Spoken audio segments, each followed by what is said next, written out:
After not seeing him for a month, John just thrust a divorce lawyer's business card at me without even asking, "Are you okay? Or how are you feeling divorcing a wife who doesn't work?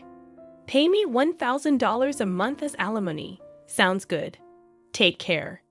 John chuckled as he said this, standing beside him. Emily was wrapping her arm around his, wearing a similar smug expression. "Fine, let's divorce then." I said it so casually that John seemed a bit surprised, but he quickly shared his smile with Emily. Good thing John isn't much of a thinker. It makes my plan easier to execute. After the divorce papers got approved, I decided to start my revenge plan on both of them. I will make them cry as a celebration of my recovery. My name is Sarah Wolf. I'm a 47-year-old illustrator. I'd also work as a children's book author. I just love drawing. I have 2 childhood friends, John and Emily. They're important friends to me, and John is also my husband. It all started when John asked me out as I was heading to a different college after high school. I was surprised. I'd thought he was into Emily, but I couldn't say no to a confession from John, whom I had secretly liked. After some thought and consultation with Emily, I accepted John's proposal. Emily's behavior had been a bit problematic since teens, but she was still a dear friend to both John and me. However, Emily had a tendency to snatch other people's boyfriends and then dump them once they became obsessed with her, causing problems time and again. Her parents were concerned, so John and I often spent time with her to watch over her. John and I got married when we were 25, 4 years later. Emily brought her fiancé into our lives. His name was George, a professional working for a top-tier company. Nice to meet you, Sarah and John. I've heard so much about you. Looking forward to our future together. George was very polite, and we all got along immediately. We would get together during holidays and vacations, taking trips or going on long train rides to enjoy some drinks. However, things started falling apart after Emily got pregnant 2 years into her marriage. John and I originally had many siblings, so there was no worry about an heir. So we decided we didn't need children. Both of us loved kids, but weren't keen on actively caring for them. Besides, we loved our freedom to travel and enjoy drinks. We often found it heartwarming to see families with children, but it was never more or less than that. When Emily announced her pregnancy, John's attitude started to change. He quit smoking because Emily said she couldn't stand the smell, and even offered to drive her to doctor's appointments using his vacation days. I warned him, "George might get upset if you're always with Emily." But John argued back, "You have work, don't you? She's our childhood friend, and she's reaching out for help. You're heartless." I said, "I've been buying things and helping where I can, but going with her to the obstetrician is crossing the line." When I said that, John frowned, and then he glared at me. "Why?" "Because Emily wants it, right? She says she's anxious about the checkup. I can't just let her go alone if she's anxious. All the more reason for George to go with her, right? If you go with her every time, it's almost like you're the father of the baby in her belly. John, jealous? You're not going to get pregnant anyway, so what's the problem?" He didn't take my concerns seriously, and instead started to snap, saying I was being annoying. We had hardly ever had a fight during our marriage, but things changed when Emily got pregnant. Our arguments increased, and that didn't change even after Emily gave birth. In fact, John started spending even more time with Emily and their child, Emma. But when Emma was 6, an incident occurred. It had to do with the attendees of Emma's graduation ceremonies. The day before the graduation, John suddenly started rummaging through the closet. "John, what are you doing? Have a meeting tomorrow." John's workplace had a casual dress code, but there was a rule to wear a suit during client meetings, so he always kept a few suits ready. But they were all thrown on the bed now. No, just trying to decide what to wear for the graduation ceremony. "What? You're seriously thinking of attending the graduation?" "Yeah, George, can't make it. Emily asked me." "Wait, that's absurd. No matter how you look at it, I inadvertently raised my voice in denial. Immediately, John's face turned sour. I knew he occasionally picked Emma up from kindergarten, and I had done so myself when asked, yet it was nonsensical for a childhood friend who wasn't even a biological parent to attend a graduation ceremony. What? You still doubt me and Emily? I'm disappointed that you can't even help out. That's not the point. Point anyway. I'm attending the graduation tomorrow, so iron a shirt properly. John said that and abruptly ended the conversation, leaving me behind and going to the bedroom. I had no choice but to call Emily. Hello, Emily. About tomorrow. Sorry about tomorrow. I'm borrowing John. But won't George be upset about the graduation attendance, Sarah? What are you talking about? Obviously, I haven't told George that the graduation is tomorrow. I'll tell him after the ceremony. I was shocked to learn that George didn't know about the graduation schedule. Upon further questioning, it seemed that Emily hadn't informed George about any of the kindergarten events so far, and John had been acting as the father at the kindergarten, which made me dizzy with its selfishness. Wait a minute, Emily. Isn't that extremely unreasonable? It's disrespectful to George, and just because he's a childhood friend, eh? What's wrong? Sarah, you're scary. Well, see you tomorrow. Wait, Emily. I was trembling with anger at Emily, who unilaterally hung up the phone. Still, in the end, I ironed a shirt, prepared a tie, and the next morning saw John off to Emma's graduation ceremony. Since then, Emily and John started going out more frequently, from once a month to once a week, and then to 3 times a week. Eventually, even George seemed to have some suspicions, and one day, while John and Emily were out, he visited our house alone. I'm sorry for visiting you late at night. There's something that's been bothering me. Is it about the 2 of them? Yes, I would like you to take a look at this. George showed me the GPS history he had installed in Emily's car. It showed that she had been staying at a hotel 3 times a week. All of those days, she was out with John, and just by looking at George's face, I understood what that meant. What do you want to do, George? I want to take revenge on those 2. Me too. I can't forgive them for betraying us after all this time. We started planning our revenge on them secretly. First, I started by increasing my income because I had been saving by doing housework and taking care of Emma. My income had drastically decreased. George switched to working from home. And when Emily and John would go out, he would bring Emma to my house, and we would take care of her together. Neither Emily nor John realized that we knew about their relationship, and we were able to gather solid evidence. Once we had collected enough evidence and were ready to take our revenge, we discovered a shocking truth about Emma. George and I struggled with the decision, but we both agreed that we didn't want to hurt young Emma, so we decided to wait until she was an adult to take our revenge. However, even though we decided to endure for 10 years, I was struck with a serious illness. I needed long-term hospitalization, and even at best, I wouldn't be discharged for at least 2 years. Although I could work from the hospital room, it was certain that I would have to reduce my workload. After informing George about the situation, I consulted John.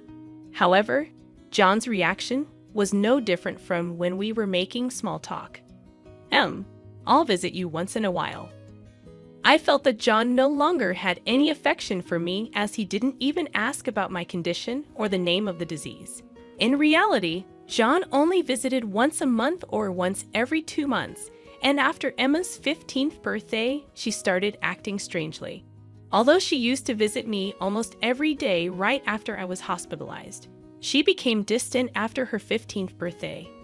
However, neither George nor I could figure out why, and we were puzzled. Even when we asked Emma, she just said, "Don't worry about it." However, we ended up learning the reason from John, who rarely showed up. Hey, it's been a while. Yeah, it has. John, who had completely transformed into a flashy appearance, walked in without even knocking. After not seeing him for a month, John just thrust a divorce lawyer's business card at me without even asking. Are you okay? Or how are you feeling divorcing a wife who doesn't work? Pay me $1,000 a month as alimony. That's the deal. So take care, John said, grinning from ear to ear. Beside him, Emily wrapped her arms around John's with a similar expression on her face. Fine, let's divorce then, I casually agreed, which seemed to surprise John for a moment. But he quickly exchanged smiles with Emily. It was good that John wasn't the type to think too deeply. That's why my plan worked so well. After receiving a notification that the divorce was finalized from John, I decided to start my revenge plan against the two of them. I will make them cry as a celebration of my recovery. I promptly started to take action. First, I contacted George to transfer hospitals. Then I informed my lawyer that they would be mediating between the two parties from now on. George also began to act at the same time. He moved near my new hospital with Emma, and he started to visit me frequently. Emma still had a gloomy expression, but I was happy that she came to see me every day. Most of my belongings were already in the hospital room. So I told John to dispose of the rest. I didn't want to bring anything that the two of them might have touched into my new life. Once the hospital transfer and George and Emma's move settled down, I received a call from John. I had only left my seat for a few minutes, but my smartphone already showed 30 missed calls. I answered the phone, feeling exasperated. What? Hey, what the hell is going on? I could hear the voice of a troubled real estate agent behind John's panicked voice. I also heard Emily yelling, which made me feel sick. What do you mean? What's going on? It's obviously about the house. Why'd we have to move out? John shouted at me as if it wasn't his fault at all. I replied to him coolly, obviously because that's my house. Huh. John seemed to have completely forgotten. But the truth was the house we lived in was a room I rented as a workspace. When I started to make a living as a freelancer, at that time, I didn't have enough income to maintain two houses, and John didn't have enough income to live alone. So he ended up moving into my place. Therefore, Jan had never paid the rent or utility bills for that room. Although I received some money from him for living expenses, it wasn't enough to maintain the place. Unfortunately, that room was already canceled. It was far from the hospital I transferred to, so I had processed the cancellation the day after submitting the divorce papers. I didn't inform him because the real estate agent who knew the situation said they would contact him. George and Emma suddenly disappeared, and our house was sold. What are we going to do about our new house? I don't know. Maybe stay in a business hotel for now. As I turned on the speaker and started working, John yelled in frustration, "Don't screw with me." However, he seemed to remember something and started speaking in a more soothing tone. Well, whatever. When will you transfer the money? We're running low on cash. What are you talking about? Huh? Don't mess around. I told you to pay $1,000, didn't I? Oh, I don't recall agreeing to that. My nonchalant response was met with incoherent screaming from John on the other end of the phone. Apparently, he thought he could get money from me and had been squandering it. Even if he had $1,000 left, how did he plan to get by for the rest of the month? Hey, don't just stay silent. Say something. There's really nothing to talk about. My retort left John momentarily dumbfounded, but he soon started yelling again, growing increasingly annoyed. I addressed John in as cheerful a tone as I could muster. Anyway, we're basically strangers now, so please don't contact me anymore. You'll hear from my lawyer. Huh? Lawyer? Hey, wait a minute. I hung up without listening to John's response. He tried calling back several times, but I ignored it, and eventually the calls stopped. However, angry that I didn't answer, John started ignoring calls from my lawyer. He certainly had a childish side, but I never imagined he'd be the kind of person who didn't mind causing trouble for others. I sighed deeply at John's selfishness. A few months later, after a temporary discharge from the hospital, I visited John's parents' house. In front of me were John and Emily, both looking small and trembling. You telling my parents is a low blow. Oh, I just reported that we got divorced. Jan glared at me in response to my answer, but he shrank back under his father's stern gaze. Actually, I had a great relationship with my in-laws, even visiting and dining with them when John wasn't around. Despite being so well loved, I felt it was wrong not to share the details of our divorce. So I went to visit them. Is it true that you're remarrying Emily? Yes, it's true. True. Emily, Emma, and are going to start over as a family. What are you talking about? Your only family is Sarah. She's not my family anymore. John's words made his father frown with a look that seemed to say, "Give me a break." John shook his head a few times, then handed me a piece of paper. It was a bill from a nearby luxury hotel. What's this? It's the bill from the hotel we stayed at. John, acting as if it was obvious, pointed at the bill on the table, then suddenly collapsed. Oh, what the heck, Mom? I didn't raise you to be like this. My mother-in-law, gasping for breath, was met with a look of disbelief from John. Next to him, Emily wore the same expression. Why are you so angry? It's just that the family is changing because I'm getting married. Plus, you'll have a grandchild, a blood-related one at that. Aren't you happy? You two didn't. My mother-in-law, looking as if she couldn't believe what she was seeing, glanced at Emily, then turned her gaze to me. Both my in-laws understood that I didn't want children and still treated me as their own daughter. Of course, they treated Emily, my childhood friend, similarly. But there was always a boundary between a daughter-in-law and a friend. I remembered Emily often complaining about that. So I was certain my mother-in-law wouldn't be happy about this situation, and Emily should have known it too. You dote on Emma, right? It'll be your grandchild, so you'll be happy, right? It's because she's a child I've known since she was little. Oh, but half of her blood is from John, right? Even after all this, Emily, showing no sign of remorse and acting as if she couldn't understand the problem, gave me goosebumps. At that moment, someone who had been silent until now spoke up. Enough already. It's disgusting, huh? Emma, who had been playing with her smartphone in the corner of the room, spoke to Emily without looking up. The room fell into a stunned silence.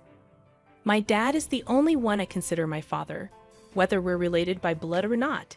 He's the only one. But you know, John has always been the one to attend your school events. I heard everything from Dad, how he was always informed of the event dates after they were over. How eventually even the events themselves were kept from him. But Dad always said I was his daughter, so I am his daughter, and I will never be yours. Emma glared at Emily as she said this. Then, sitting beside me, she switched to a more concerned tone. You know, when I found out about this, I thought you would hate me. But Dad said that wasn't the case, so I came here today. Emma, I love you so much.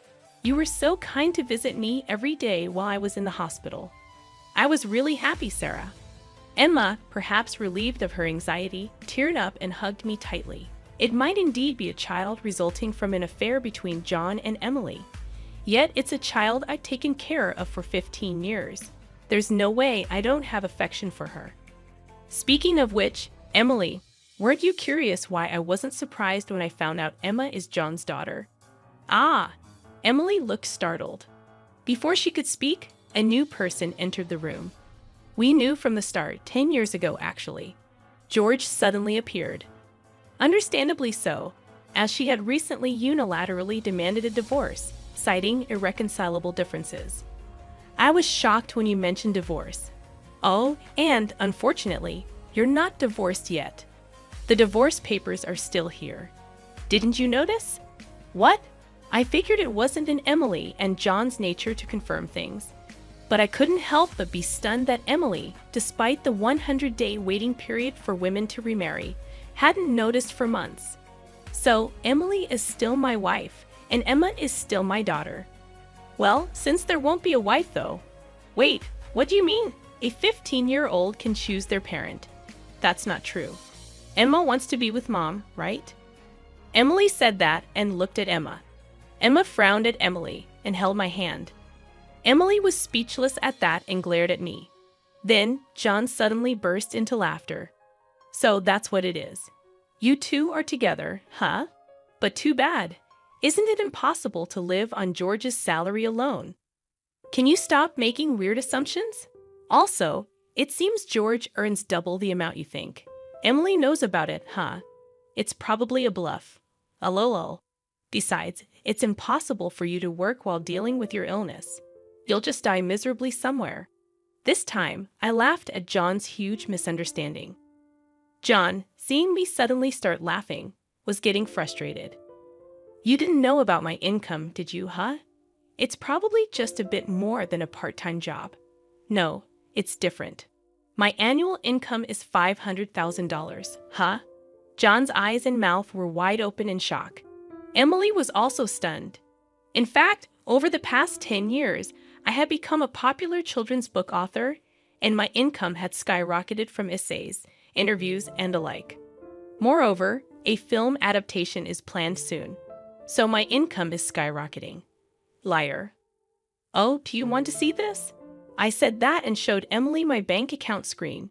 It clearly showed a large amount of money being deposited every month. Emily was at a loss for words when she saw it.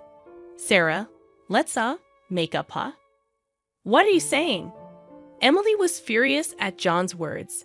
Blinded by the money, I watched them blankly and then opened my mouth. Well, if you want to get married, feel free. Oh, and I'll definitely take the compensation for damages, Sarah. Wait, Sarah.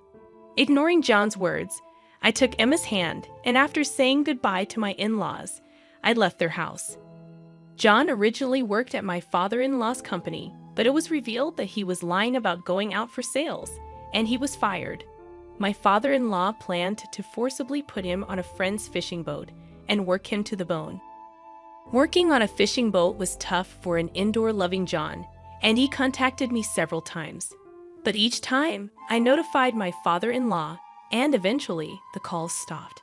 Emily lost custody to George and got divorced. She seemed uninterested in John, who couldn't afford luxuries and didn't seem to chase after him. She was disowned by her family and lived alone in a rundown apartment. She hadn't worked at all since getting married, and since she had always made others do things for her, she couldn't do anything herself. And there were hardly any places that would hire her as a full-time employee. Still, she had to pay for her living expenses and child support, so she worked multiple part-time jobs and barely made ends meet. After entering high school, Emma worked hard every day to study abroad and go to a prestigious university overseas. Being originally diligent, her dream is to translate my picture books and deliver them to children all over the world, which makes me happy. As for me, my picture books are selling well, and I am receiving more and more offers for anime adaptations and merchandise. My illness is also progressing well, and although I am still hospitalized, my doctor recently told me that I might be able to leave the hospital next year. And one more thing, George and Emma come to visit me every day. Actually, George recently confessed to me with remarriage in mind. I haven't given my answer yet, but I can't help but have feelings for him. He said he wants to live together when I leave the hospital. While thinking about what to answer, I work on my picture books every day, hoping for a happy future for us. I weave stories again today.